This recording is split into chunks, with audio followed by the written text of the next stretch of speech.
Alors, est-ce que l'OL a-t-il plus qu'un pied en Ligue 2? Les sommes, on a l'impression qu'elles augmentent jour après jour pour essayer de sauver l'Olympique Lyonnais. Ce qui est sûr, c'est que la DNCG, elle ne rétrograde pas par plaisir ou quand le dossier est léger. C'est qu'en général, vous n'avez pas de quoi assurer l'avenir d'un club. Donc c'est que forcément, vu qu'on parle d'un club comme Lyon qui est top 5 français, c'est forcément des sommes considérables. Là, 200 millions en 10 jours, en moins de 10 jours, en une semaine. Certes, ils ont dû y réfléchir avant parce qu'ils le savent, ils ont pris la décision. Eux le savent, ouais. Eux le savent. Ils ont mis quand même énormément de temps à sortir Textor. C'est pas le plus difficile. L'argent, c'est toujours le plus difficile de le trouver. Plus dur à trouver. Donc, je sais pas s'ils ont un pied en Ligue 2, parce que le foot, c'est fait de surprise. Il y a des actionnaires qui peuvent se manifester du jour au lendemain. Je peux pas dire là, comme ça, oui, c'est fini. Non, peut-être que demain, on va apprendre. Moi, je suis moins inquiet que toi. Ah ouais? Ouais, je suis moins inquiet que toi pour deux raisons. Parce que Vous avez les 100 millions? Non, 200. Pour la première raison, c'est que de toute façon, ça leur coûterait beaucoup plus cher. Là, je parle du parc d'actionnaires et pas que seulement de jeunes Textor, une descente en Ligue 2. Parce que là, leur club perdrait de sa valeur et deux de ses ressources. Et la deuxième chose, c'est qu'au moment où on essaie de bâtir une chaîne de télé, qu'on essaye de valoriser un peu des droits télé, je vois mal quand même la DNCG se tirer une balle dans le pied. On a déjà assisté à la disparition de Bordeaux, tant je finis la descente de Saint-Etienne, et se priver d'un club comme l'Olympique Lyonnais, je suis assez surpris. Surtout que la DNCG, je te rappelle, a une énorme responsabilité dans tout ce qui se passe, aussi à l'Olympique Lyonnais, en ayant demandé au club de se contenter de faire un prévisionnel l'année dernière de 800 millions d'euros. Mais là, on est en train de dire qu'elle sanctionne à la tête du client. On est en train de dire que si c'est un petit du championnat, si c'est Angers, ils peuvent aller en Ligue 2. Si c'est Lyon, Non, Paris, Lille, Marseille, là, on n'y touche pas. Non, la règle est la même pour toutes. Après, c'est l'application de la règle qui change. Tu le sais bien. Nous allons retrouver Étienne Moati, notre spécialiste de ces questions. Merci beaucoup Étienne d'être avec nous. C'est tombé en début de soirée, ça a été évidemment un choc. Alors vous allez me dire si je dis n'importe quoi parce que je ne suis pas une spécialiste au niveau des chiffres. Il faut 100 millions sur le compte de l'OL jeudi prochain. Jeudi prochain, c'est le jour où ils vont être à nouveau entendus par la DNCG. Mais il faut également plus de 100 millions d'euros pour pouvoir faire face aux obligations tout au long de la saison. Donc dès jeudi, il faut que l'Olympique Lyonnais assure de minimum 200 millions d'euros devant la DNCG pour qu'ils puissent finalement revenir et réintégrer la Ligue 1, c'est bien ça?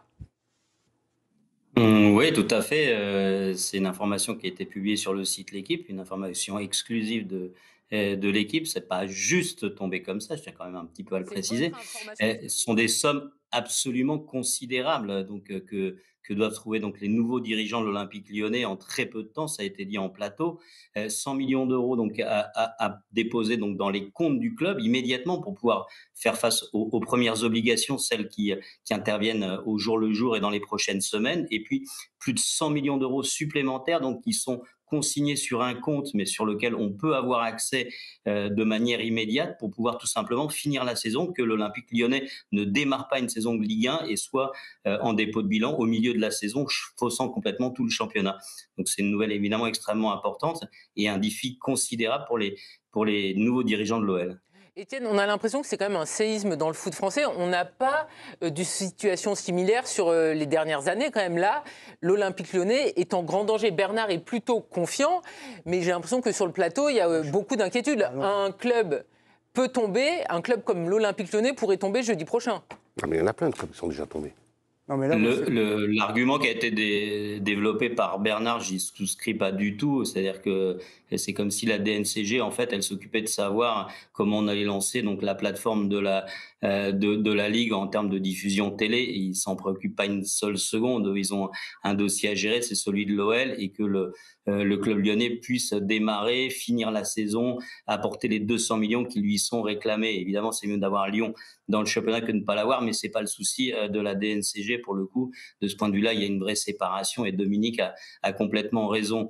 Voilà, il y a simplement donc une dérive absolument phénoménale. Donc à Lyon, pour être dans cette situation-là aujourd'hui, et un défi, je le disais tout à l'heure, absolument considérable, en si peu de temps, réussir à trouver ces montants-là, ça paraît extrêmement compliqué. Mais là, pour le coup, je ne sais plus si c'était Dominique ou si c'était Bernard qui le disait, c'est vrai qu'il y a des actionnaires à Lyon, notamment donc le fonds Ares, si jamais l'OL ne reste pas en Ligue 1, eh ben, ils vont à peu près tout perdre. Et si l'OL ne reste pas en Ligue 1, c'est-à-dire qu'il maintient, la DNCG maintient la rétrogradation en Ligue 2, mais ils resteront pas en Ligue 2 avec une dette aussi considérable, avec un trou aussi fou, le club lyonnais serait en véritable danger de mort. Pour vous, c'est même pas la Ligue 2 qui est potentiellement l'avenir de l'OL, c'est bien pire que ça. Oui. Quel est l'état Non, mais là, si vous avez besoin de 200 millions d'euros donc immédiatement pour finir la saison et que vous n'êtes pas en mesure de les fournir, comment vous allez donc faire une saison de Ligue 2? C'est-à-dire que vous allez avoir donc tous les créanciers qui vont se jeter sur vous et il n'y aura pas d'autre solution que le dépôt de bilan. On n'en est pas là parce que ça a aussi été dit en plateau. Il y a des gens qui, si jamais donc Lyon descend et donc court à la catastrophe, vont eux tout perdre. C'est le cas du fonds Arès. Michel Kang aussi a des intérêts donc en la matière. Donc surtout, on souhaite pour l'OL que tous ces gens-là réussissent à se mobiliser et que pour qu'ils ne perdent pas tout, et trouvent ces 200 millions. Stéphane, vous vouliez... Je voulais demander à Étienne s'il connaissait l'état exact des finances lyonnaises, c'est-à-dire l'état à la fois des pertes et de l'endettement lyonnais aujourd'hui. Oui, l'endettement, il est absolument considérable, mais bon, je dirais que l'endettement, il y a des entreprises qui ont un fort endettement et c'est pas forcément très grave si elles sont en mesure de faire face à leurs obligations à un moment donné dans un programme, dans des échéances qu'elles sont capables de suivre. Ce qui est extrêmement inquiétant, c'est que immédiatement, il y a besoin de 100 millions d'euros. C'est-à-dire que vous avez, à échéance de 2 ou 3 mois, besoin de 100 millions d'euros, tout simplement pour payer les factures, pour payer les fournisseurs, pour payer les salaires, pour faire face à l'obligation, pour faire face aussi aux intérêts des emprunts qui ont été faits par Lyon, et que vous avez besoin de plus de 100 millions d'euros de plus pour être en mesure de terminer la saison, c'est-à-dire continuer à vivre comme un club de Ligue 1 normal, même avec une cure d'austérité.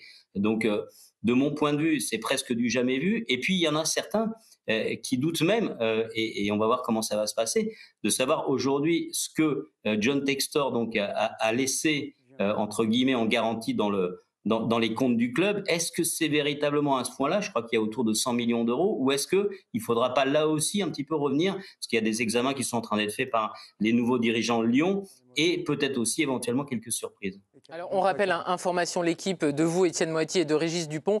L'OL doit absolument proposer et montrer 100 millions d'euros dès jeudi lors de l'appel devant la DNCG et assurer qu'ils ont également 100 millions d'euros pour pouvoir faire face aux obligations tout au long de la saison.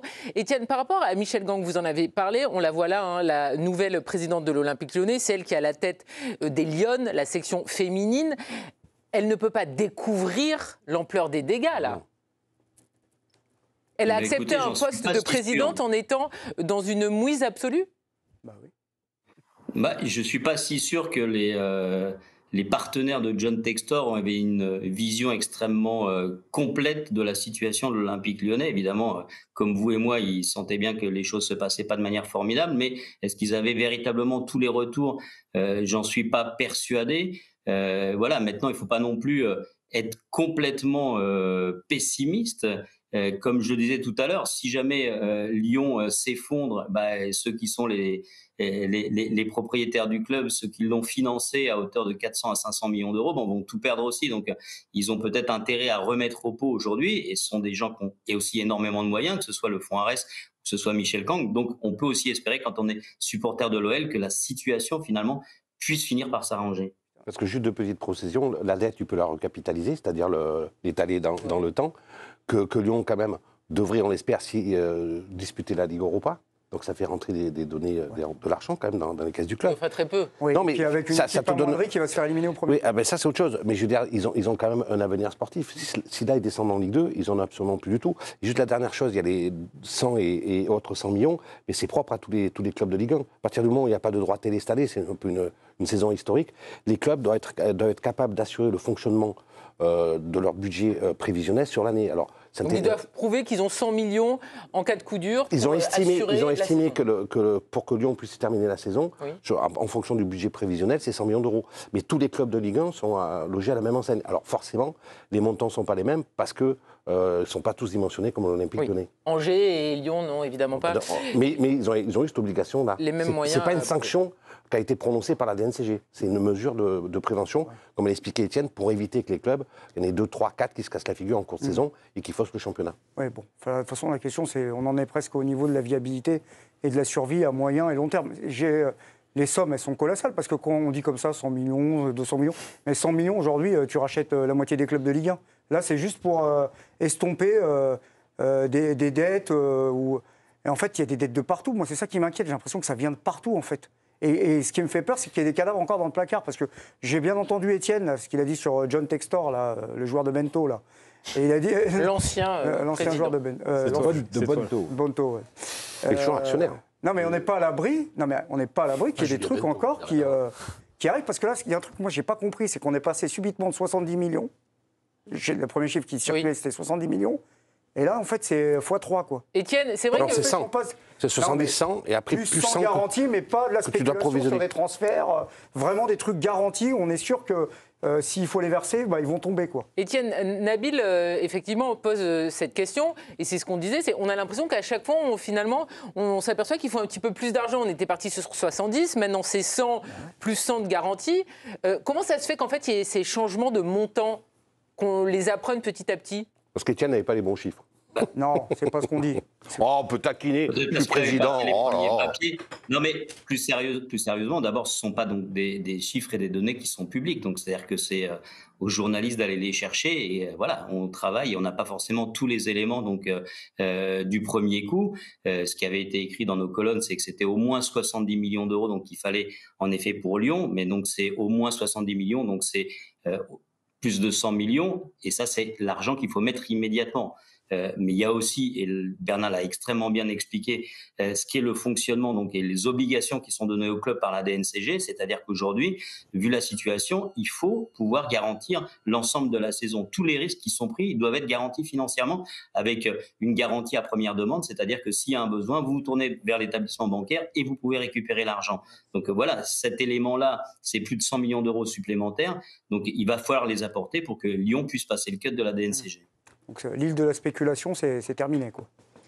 Étienne, le meilleur cas, on est d'accord, jeudi pour l'OL, c'est que Michel Kang, donc que soit présidente, ait trouvé des amis milliardaires qui veulent bien mettre des sous pour continuer à ce que l'Olympique Lyonnais puisse évoluer en Ligue 1 et assurer l'avenir de la saison prochaine. C'est ça, en fait, le meilleur cas de figure pour l'avenir de l'Olympique Lyonnais. Qui a appelé John Textor.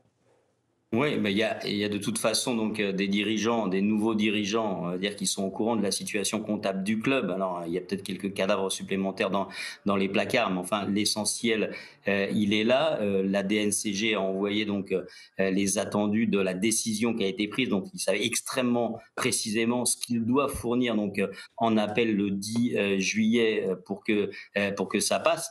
Donc voilà, aujourd'hui c'est extrêmement simple en fait.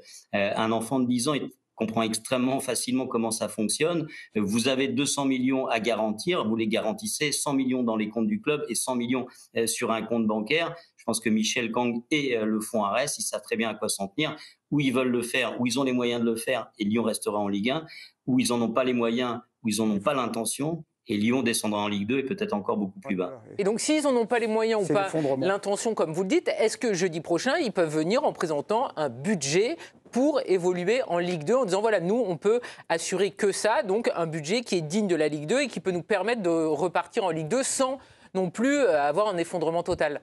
Est-ce que ça, c'est une option ou pour vous, c'est pas du tout réaliste? C'est impossible. Non, c'est pas du tout une option. Ils vont venir pour défendre le dossier et essayer de sauver donc la peau de Lyon en Ligue 1. C'est la seule solution viable et pour le club et même pour eux-mêmes qui en sont les actionnaires ou les créanciers. Donc il n'y a pas une situation où on choisirait dès à présent, dès le 10 juillet, de faire un budget pour la Ligue 2. Non, Lyon c'est un club de Ligue 1. La DNCG les a rétrogradés en Ligue 2, mais ils ont encore les moyens de se maintenir en Ligue 1 s'ils apportent les fonds qui ont été demandés. Et ce sera évidemment la stratégie des nouveaux dirigeants de Lyon. Parce que Étienne, tu serais d'accord avec moi, en Ligue 2, le déficit structurel serait le même. C'est un club qui est dimensionné, comme tu viens de le dire, pour la Ligue 1. Les frais de fonctionnement du stade, du centre de formation, etc., c'est pas du tout calibré pour la Ligue 2. Ils n'auraient même pas intérêt à repartir en Ligue 2, les dirigeants de l'Olympique Lyonnais.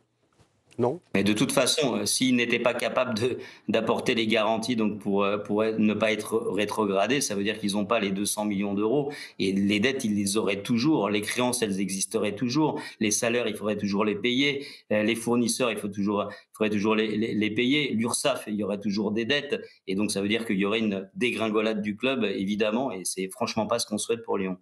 Mais Damien, on ne vous a pas encore entendu. Par rapport à ce que dit Étienne, donc finalement, jeudi, ils seront... Alors que c'est l'homme d'argent. Jeudi, en fait, ils vont présenter l'argent demandé par la DNCG. En fait. Non, mais c'est ce que Étienne nous laisse non, il n'a pas dit ça. Il a pas dit ça. C'est la Ligue 1 ou rien, en fait. Non, mais il n'a pas dit. C'est ça. C'est de la Ligue 1 ou rien. C'est la Ligue 1 ou rien. Non, mais oui. Ou c'est l'effondrement. C'est deux questions différentes. C'est la Ligue 1 ou rien. Oui, c'est la Ligue 1 ou rien. Gérard Lopez m'a dit qu'il y avait une autre solution. Est-ce qu'ils vont présenter les fonds moi, je sais pas, je suis plutôt inquiet, moi. Ah oui. Vous êtes plus comme Dominique. Il y a quand même 100 millions à présenter. 100 millions, c'est un cheval quand même. Tout de suite, quoi. Plus 100 millions de garanties. Donc les 100 millions de garanties, c'est quoi? C'est des promesses de vente, de joueurs. Mais il faut les faire aussi, les promesses de vente de joueurs. C'est du cash sur un compte bloqué. Non, il y a du cash, il y a 100 millions de cash. Non. Tout de suite. C'est pas des promesses de vente. Non, c'est 100 millions de garanties. Des promesses assurées, quoi. Non, c'est garanti. Pas tous en même temps. C'est de l'argent qui est disponible immédiatement. Oui, il doit être débloqué. C'est pas l'argent à venir, Damien. Des promesses de vente à la Textor. Pas tous en même temps. Ah non, mais si je peux finir. Il y a 100 millions de cash tout de suite à présenter jeudi. Très bien. Et 100 millions pour le fonctionnement de Lyon en Ligue 1 la saison prochaine. Donc sur ces 100 millions, ça peut être des ventes qui sont assurées au cours de l'été.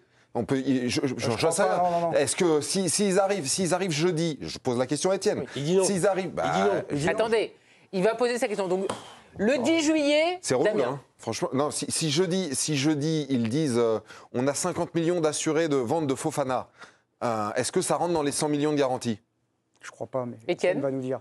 Non, très clairement, c'est assez simple à comprendre. Donc, c'est 100 millions, même un peu plus, qui sont mis immédiatement dans les comptes du club et 100 millions, même un peu plus, qui sont mis sur un compte en banque garanti. C'est de l'argent qui existe déjà. C'est pas une promesse de vente comme l'a fait John Textor pendant très longtemps. C'est-à-dire, je vais aller récupérer un joueur de je ne sais pas où et je le vendrai à je ne sais pas qui et puis on verra bien ce qui va se passer. Non, ce sont des choses extrêmement concrètes.